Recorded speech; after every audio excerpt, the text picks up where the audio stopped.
Hoy conoceremos cuál es esa octava maravilla del mundo de la cual habló Albert Einstein. Acompáñanos.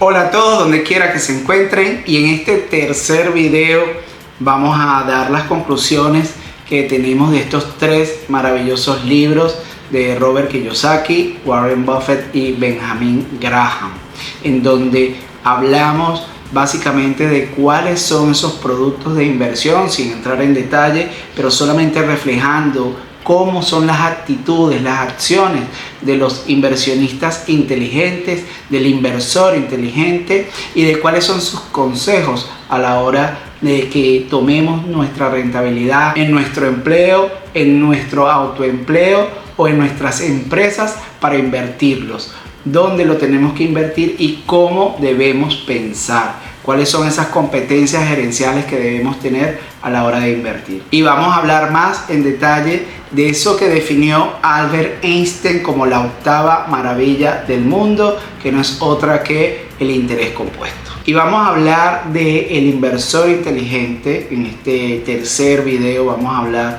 un poco de esa relación que existe entre Warren Buffett y Benjamin Graham, dónde nació, cómo fue, por qué, qué le enseñó Benjamin Graham al hombre que es considerado el inversionista o el inversor más inteligente y con mayor utilidad de la historia del Wall Street y de cualquier bolsa de valores a nivel mundial. Y vamos a comenzar definiendo algo que ellos también veían en ese momento, que es el interés compuesto. De ese concepto que marcó Albert Einstein, que definió el interés compuesto como la octava maravilla del mundo, que pueden hacer que muchas personas ganen dinero, pero también pueden provocar que otras personas pierdan dinero.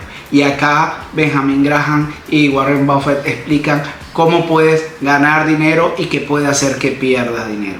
Así que lo vamos a ver más en detalle. Lo primero que quiero definir es que el interés compuesto nos permite generar utilidad sobre rentabilidad de forma exponencial.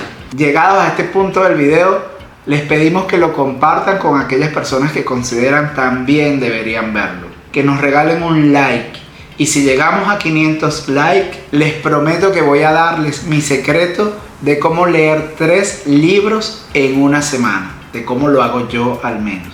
Y no tiene nada que ver con lectura rápida. Que se suscriban al canal y por supuesto que nos dejen sus comentarios sobre este video y cualquier otro que ya hemos realizado o alguno que ustedes consideren deberíamos realizar. Lo primero que destaco de la vida de Warren Buffett es que en el año 1942, en plena Segunda Guerra Mundial, exactamente después de la invasión a Pearl Harbor, en la bolsa de valores de Wall Street, la mayoría de las acciones estaban muy por debajo de su valor real, obviamente a causa de la guerra. Y no habían países en donde algunas empresas podían vender sus productos, o había más necesidad precisamente marcada por ese acontecimiento. En ese momento las acciones estaban muy bajas, y recuerden que en el año 1929 hubo una recesión muy fuerte en los Estados Unidos. Y obviamente en la Segunda Guerra Mundial esto volvió a afectar el valor de las acciones. Él compró su primera acción confiando en que Estados Unidos iba a mejorar. Eso fue lo que sucedió. Eso creció y esa inversión se revalorizó una vez que la guerra terminó. Al igual que muchas personas que se orientan hacia ser empresarios, ser inversores, Warren Buffett dejó los estudios en la secundaria. Pero a diferencia de otros como Elon Musk o como Robert Kiyosaki, su padre logró convencerlo de que estudiara. Y estudió en la Universidad de Columbia y allí hizo una maestría. Y fue donde conoció a Benjamin Graham, que además fue su profesor. Y luego trabajó para él en el año 1954. Él trató de trabajar con Benjamin Graham en el año 1949, pero allí hubo una razón por la cual no lo contrataron.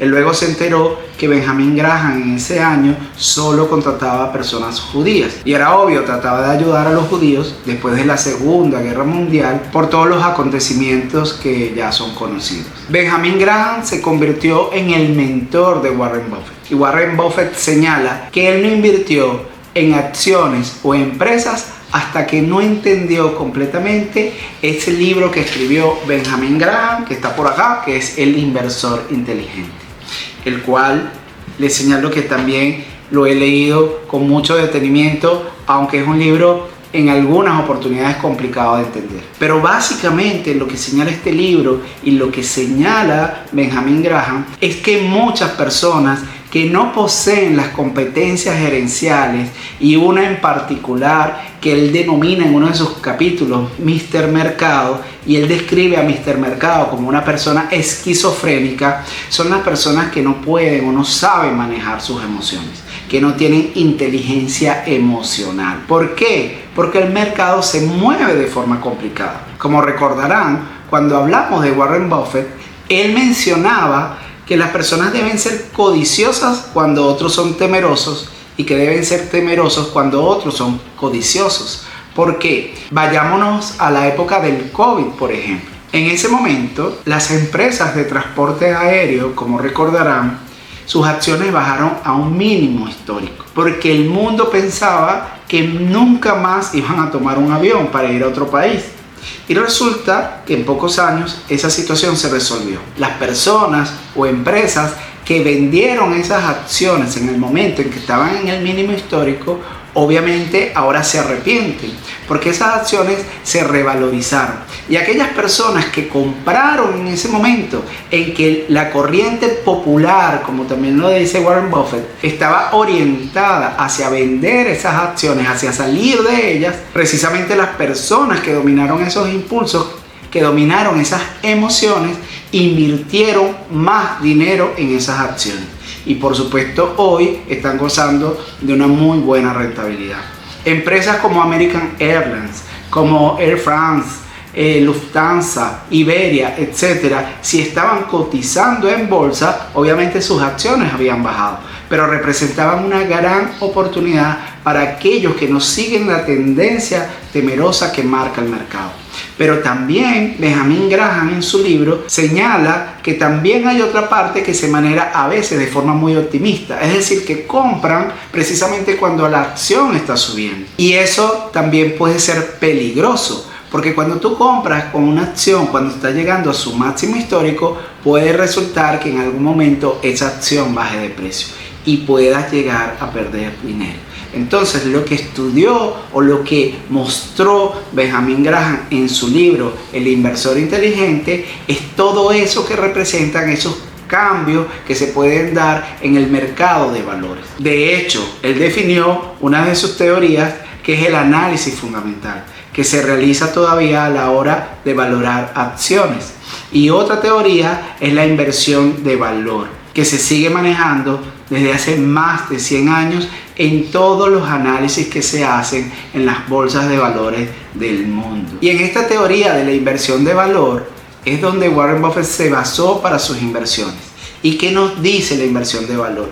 Que las acciones en algún momento, cuando los analizas, pueden estar por debajo de su precio real o pueden estar por debajo del valor real que una empresa o una organización debe tener, porque no son valorados los años que esta empresa ha estado funcionando, o no es valorado el momento en que se toma una decisión o el momento en que estamos evaluando esta acción. Por ejemplo, si se analizan las acciones en el momento del COVID de la empresa de transporte aéreo, obviamente esta es una empresa que es robusta, pero en ese momento las acciones estaban muy bajas porque el transporte aéreo sencillamente no estaba operando. Y son unos activos que tienen muchísimo valor, pero que en ese momento no estaban operando. Warren Buffett, una vez que estudió y analizó esto, procuró captar esas empresas que él veía que poseían un valor por encima de lo cotizado en bolsa y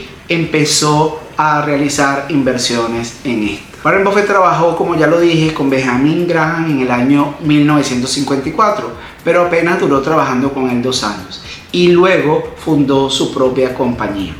Esta compañía en algún momento llegó a tener una rentabilidad del 200% contra un 74% que tenía el Dow Jones. Y lo que hacía Warren Buffett era precisamente invertir en estas empresas, y él llamó esa forma de inversión las colillas de cigarro. que no es un concepto muy sublime. Y él decía que cuando alguien se consigue una colilla de cigarro en la calle, sencillamente puede fumar de forma gratuita. Es decir, esa parte del cigarro que todavía podía fumarse salía completamente gratis. Y lo otro que él decía es que esta manera en que él invertía en esas empresas que podía sacarle mayor valor era como comprar dólares en centavos. Es decir, pagas unos 10 centavos y te entregan $1. ¿Cómo hacía él eso? Él veía el valor del inventario, el valor de los activos y veía el funcionamiento que él podía llegar a generar con su propio equipo de esa compañía, la revalorizaba y la vendía posteriormente. Eso era como el concepto que vimos en el libro de Padre Rico, Padre Pobre, cuando Robert Kiyosaki compra esa vivienda en $20,000 y la vende en 5 horas en aproximadamente $60,000, obteniendo un beneficio más que razonable. Bueno, Warren Buffett hace exactamente lo mismo a la hora de invertir. Es así como Warren Buffett crea el método Warren Buffett, que se basa básicamente en ese análisis que él realiza de las organizaciones y que ve cuando el valor está por debajo de la realidad de una compañía que tiene un futuro más promisor del que se ve o que se estima en la bolsa de valores. Las adquiere, las mejora y luego las hace crecer. En el año 1959 conoce a su socio que murió muy recientemente, Charlie Munger, y que era abogado graduado en Harvard. Y Warren Buffett lo convence de que comience a invertir, de que también comience en este mercado de inversiones. Y lo que le mostró Charlie Munger, que a él no le gustaba que le dieran crédito por esto, es que le cambió el esquema de la colilla de cigarro a Warren Buffett, comprando empresas con una valoración más justa, pero también con un futuro más justo, en lugar de estas empresas que se veían con una valoración mínima, con un futuro, digamos, no tan promisor. Y a Charlie Munger no le gusta que le den ese crédito porque decía que a la larga Warren Buffett iba a tomar la misma decisión. No sabemos si eso es así porque Warren Buffett aún sigue valorando las empresas de la misma manera. Es decir, busca oportunidades en el mercado, que es lo que hacen muchísimas de las personas que invierten en bolsa. Ahora bien, mi intención con estos videos es mostrar el camino hacia la inversión. Yo he tenido la oportunidad de consultar muchísimos libros y de ver muchísimos videos en YouTube para tomar decisiones de inversión, porque al igual que ustedes puedo tener muchísimas dudas y mi decisión siempre ha sido ser conservador. Es decir, una vez que te lees el libro de Benjamin Graham, él recomienda, por ejemplo, comprar bonos del Estado. Los bonos de Estados Unidos, obviamente, al ser un país muy fuerte, representan menos tasa de interés para las personas que compran estos bonos, pero representan una gran seguridad. Es decir, Estados Unidos nunca ha dejado de pagar sus deudas por bonos. En cambio, los países que están en riesgo pagan mucho más interés por esto, pero pueden decretar default, que es lo que ha pasado con algunos países que entran en algún conflicto armado o que pueden tener problemas financieros o que pueden tener problemas con su deuda o con su PIB. Entonces es allí donde lo que expresa Benjamin Graham es que analices el mercado, que veas cuál es la tasa de rendimiento, que la estudies y que te vayas por el camino más seguro, o que por lo menos en esa condición establezcas tu ahorro en un 70%, que es lo que hacen las personas inteligentes. ¿Qué recomienda Warren Buffett? Forma parte del S&P 500. Está compuesto por las 500 principales empresas en los Estados Unidos. La mayoría de ellas han dado dividendos por más de 20 años. Es decir, es una inversión que es sumamente segura. Y la rentabilidad que representa anualmente está alrededor del 10%. Obviamente en ocasiones ha dado pérdida, por ejemplo en los años del COVID. Pero ¿quién es el que no pierde cuando invierte? Las personas que no lo hacen. Esas son las personas que no pierden, los que no se arriesgan.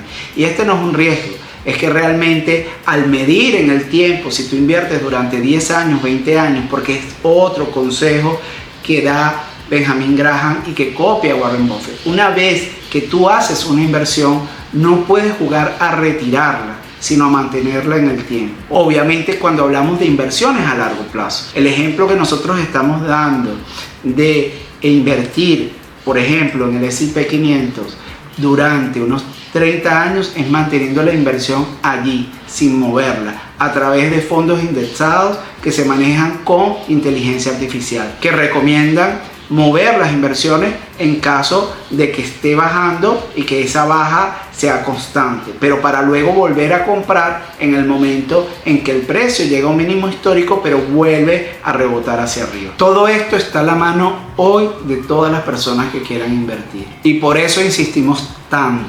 Si esta información estuviese en la mano de las personas desde la escuela, desde el primer año de bachillerato, del liceo, el poder de estas personas en su propia inversión sería diferente y su destino y su futuro obviamente cambiaría. Y esa es la idea de dar y hacer ver a todos las competencias gerenciales en cualquier ámbito, en cualquier entorno, en cualquier contexto y en cualquier etapa de nuestra vida. De hecho, para concluir, Robert Kiyosaki hace muchas críticas al sistema educativo. Yo soy de las personas que piensan que una vez que tú defines tu propósito, que sabes eso que quieres entregarle al mundo, y si eso tiene una carrera universitaria, yo diría que hay que estudiarla y graduarse. Pero, como comenta Robert Kiyosaki, y ahí sí estoy de acuerdo con él, el hecho que te gradúes en una universidad no significa que llegas con las habilidades necesarias para comenzar a trabajar. Las habilidades necesarias para comenzar a trabajar te las da las competencias gerenciales. De hecho, lo vimos en varios capítulos ya, que los gerentes pueden llegar 10 personas con el mismo título universitario, con la misma edad, con la misma preparación, con las mismas ventajas, y lo único que va a colocar la diferencia entre cada uno de ellos es cómo estén preparados en las competencias gerenciales. El manejo de la empatía, el manejo de los conflictos, el trabajo en equipo, la comunicación empática, la proactividad, el manejo de las emociones, la inteligencia emocional, el autoconocimiento, el manejo de esas fortalezas, la autoestima, que sepas valorarla, y el hecho de que sepas cómo aprendes es lo que va a generar en ti una gran ventaja. Espero que este video de hoy te haya gustado. Si es así, te invitamos a que nos regales un like, que te suscribas al canal, que lo comentes y que lo compartas con aquellas personas que consideras también deberían verlo. Así que hasta pronto y nos vemos en un próximo video.